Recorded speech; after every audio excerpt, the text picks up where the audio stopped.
So, Everspace. It's a game that was sitting in my wishlist for a long while, though after finally getting around to playing FTL and really enjoying that, I was in the mood for something sort of similar, but maybe a little bit more action, though still in space! So I decided to give the space shooter with roguelike stuff in it a try. Its story sounded interesting, with the cloney players trying to figure out why they were created, and the look of the combat reminded me a lot of Chorus. Though Everspace came out before that game and was made by different developers. But there is a connection, as Rockfish Games, the ones behind Everspace, was formed from developers who left another studio called Fish Labs, whose claim to fame was making the Galaxy on Fire series, and Fish Labs were the ones that made Chorus much later. So the games kind of have a common ancestor of sorts. Like, they both have you paired with an AI and a bit of a chatty main character, though there's no whispering thoughts in Everspace. Madness.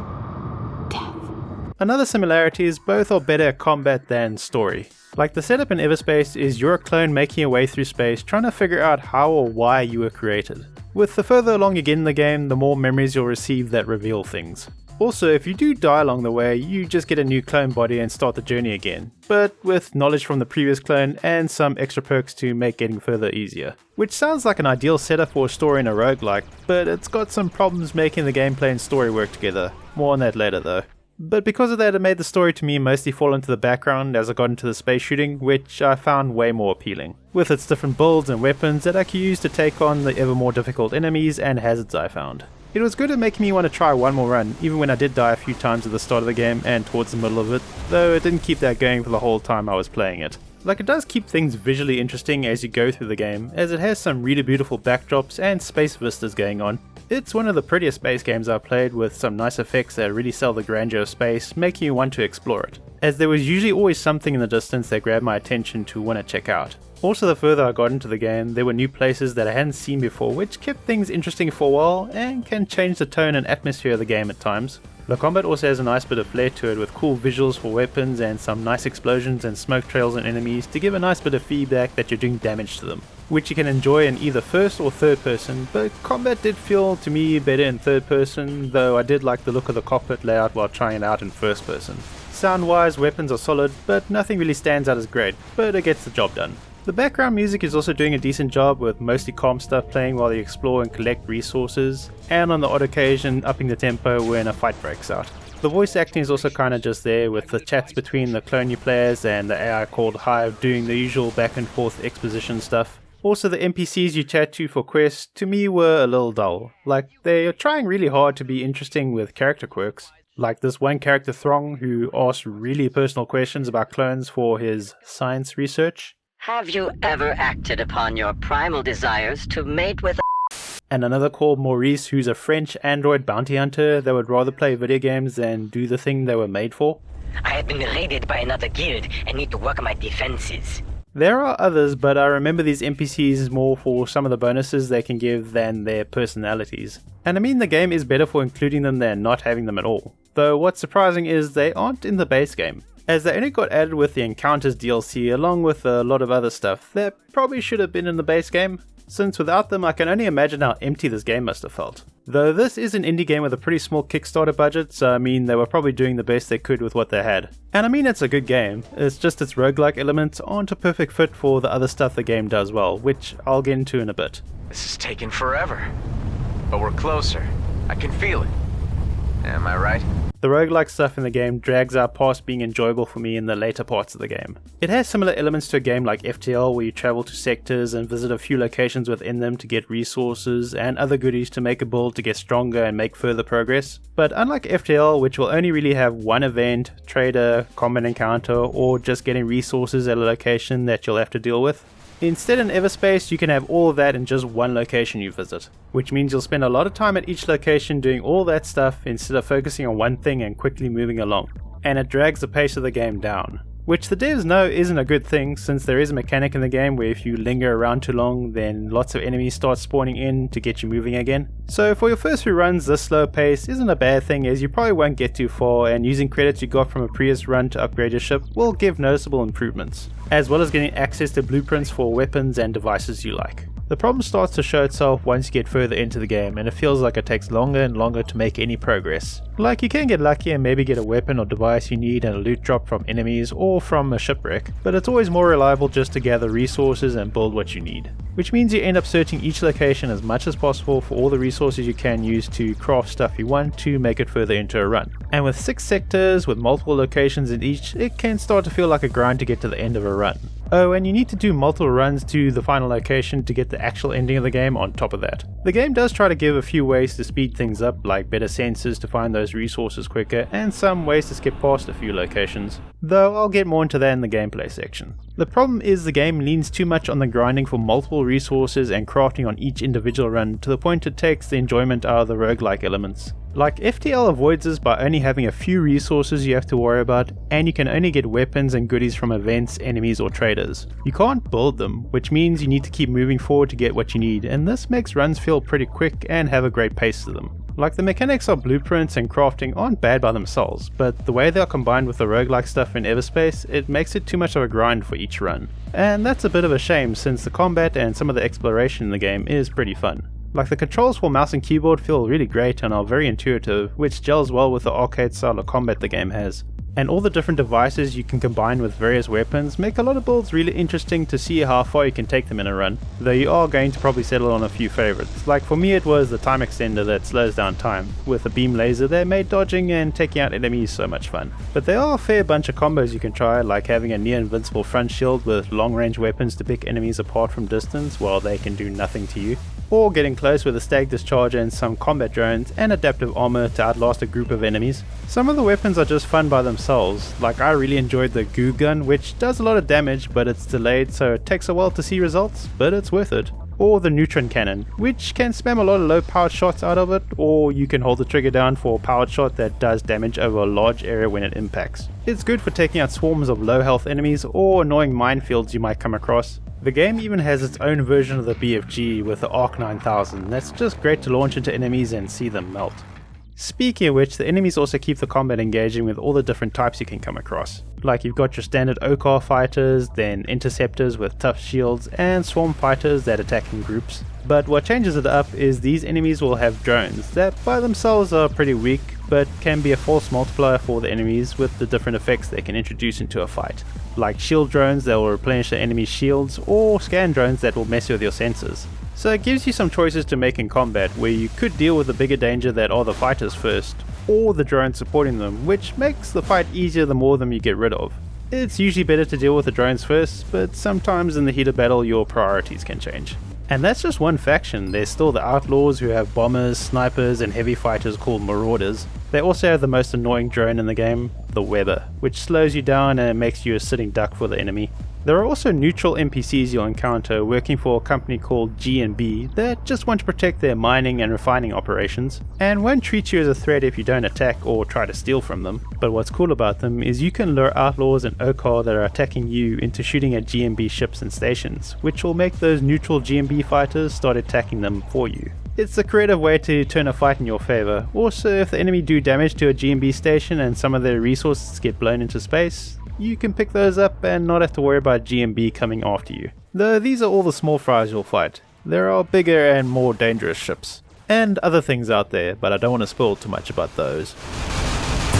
The first time you come across these big ships, they'll feel like a boss fight, but the more perks and blueprints you unlock, the easier the fights get, which will encourage you to fight them for the nice loot they'll drop. They also do come in different variants, with some being much tougher to deal with and you needing to figure out how to take them down. This all makes the combat really fun and kept me looking forward to the next fight. But apart from the space shooting, the game is also pretty good at mixing in its exploration with the combat. Like, you could come across an asteroid with an outlaw base in it that might have some cool loot in it if you fight your way in. Or find a wrecked colonial ship that has some of the best goodies in the game, but you can only unlock them if you have an access key that drops from elite fighters you beat in combat. Those keys are also good for unlocking some random containers in some of the outlaw bases too. Though the game does force you into exploring at points with suppressor fields that stop you from jumping to the next location, so you need to find them and take them offline to continue. I don't think these are bad, but they maybe get used a little too much as they slow your progress down for really no good reason other than being annoying, which contributes to making the game's pacing problem just a little bit worse. They do however give some incentives to explore with comm hubs you can hack, which give you positions of all the hidden resources in an area, but they tend to combine them together with the suppressor fields. Again, I don't think it's a bad mechanic, just used a bit too often. like in later runs when they combine a suppressor field with a larger ship you need to fight, then I think it's a good use for it since it forces you to engage with the combat system to take out the bigger ships that you might have avoided up until that point. When it's used like that, then it makes sense to me, not as a random hurdle on a map just because reasons. And talking about the maps, the game does have some interesting environmental hazards for you to deal with, like electric fields that drain your shields, and mines forcing you to explore carefully at points. There are even small black holes that if you get close to will kill you, though they tend to have really valuable resources near them, which will tempt you to fly by and hope you have enough energy to boost your way out of its gravity field. And the game even adds some new hazards in later runs like warping into locations too close to a star which will overheat your systems. Also some locations will have unstable stars with solar flares going off where you'll need to hide behind asteroids in order to avoid taking damage from them. Now while I enjoy the exploration and dealing with the space hazards, the game does offer some shortcuts to make the journey a little quicker. Like wormholes that will take you to the Okar homeworlds that if you survive long enough to find an exit via another wormhole, it'll skip you past a few locations and spit you out closer to the end of a sector.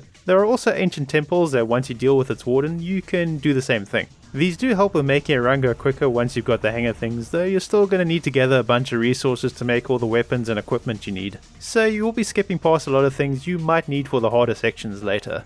Which is one of the main problems with the game being a roguelike and relying so much on crafting with lots of different resources. You need to explore and find those resources to have a better shot at making it further, which slows the pacing down and starts to make each run feel like a chore to get back to where you were on your last run. If the game didn't rely so much on crafting with so many resources that you need to collect, it probably would have made for a better roguelike, but that's just my opinion. Like, there's nothing wrong with the mechanics in the game, it's just how they're used which makes things not gel so well together for me. If the game was a little faster to progress through and the story was done better with interesting characters like say Hades does where you learn new things about them each time you go through, it might have kept multiple runs from feeling like a grind near the end. That's not to say the premise of the story is bad or anything, though there are some questionable parts. It's just not enough for how long it takes to finish the game. I like the idea of a clone that's figuring out why they were created and why they're stuck in this specific part of space. Also that they're technically immortal because they just get a new body and a ship each time they die. It's a good setup for the game, and the background lore of why this part of space is the way it is interesting and how it's linked with the clone's story. Also, you aren't the only clone that's out there trying to make their way through space, and you'll encounter people from your original's past trying to get in your way. One of which might be a lady who randomly appears to help you with supplies but doesn't say who she is or why she's helping you, and is gone as quickly as she appears. Which should make for some really cool character interactions and stories, but it doesn't get used that much. Like, as you go through the story, you find out that your original was part of a plan to use alien clones to restart a war that a human admiral named Gork wanted to get going again, and that the original's friend Seth Nobu, who got him into doing crime, sold him out to get a payday from that admiral. These should be really compelling antagonists, but they just get used as generic bad guys wanting vengeance because your original didn't go along with the plan and escaped. Like, the Admiral does have another reason for stopping the clones, as they do all have information on him wanting to restart a war with illegal clone tech, but that doesn't come across so much in the ending, which we'll need to go into spoilers about, so if you don't want those, then skip to here.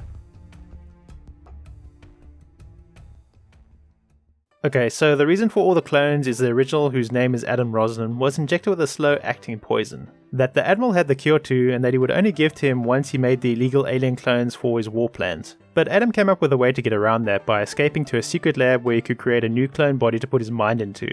Though all the lab cloning stuff was broken, so he hacked into a slightly wrecked colonial ship on the other side of space that had all the clone stuff he needed, and remotely cooked up a clone to come meet up with him to change bodies with. While he stayed in a stasis pod to slow the poison down so the clone could get to him in time. Pretty complicated plan, but it could work. The only problem is Adam made some mistakes with the cloning process. I saw myself again. Dying. This must be a memory from your original. Apparently a flaw in the transference protocol.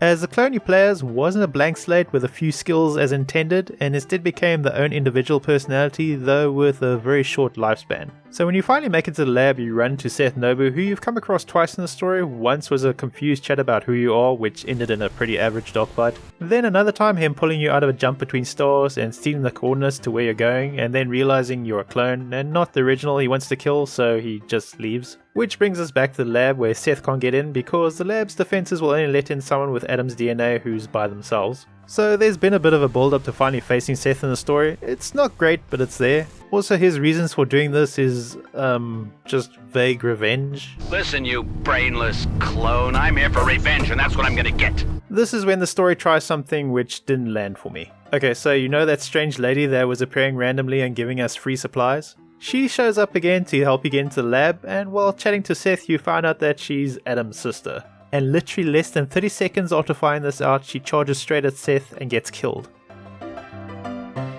Like, what?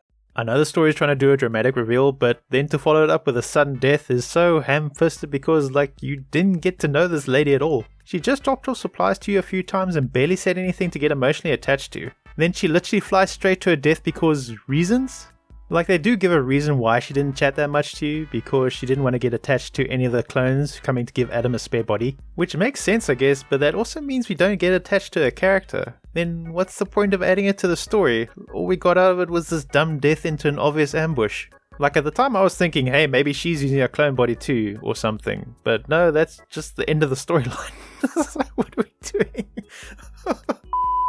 Anyway, I think the devs were trying to make players more invested with the final encounter with Seth, but then you don't even fight him. You just face waves of fighters for a while, and then you get into the lab where Seth is half dead from the lab security system, and then the clone finishes him off. That whole story felt like a waste of time, and remember you had to do multiple runs to get to this. And then there's the whole thing with Adam getting out of stasis and chained to a clone and seeing the flaw in his plan, as the clone has its own mind and a shortened lifespan.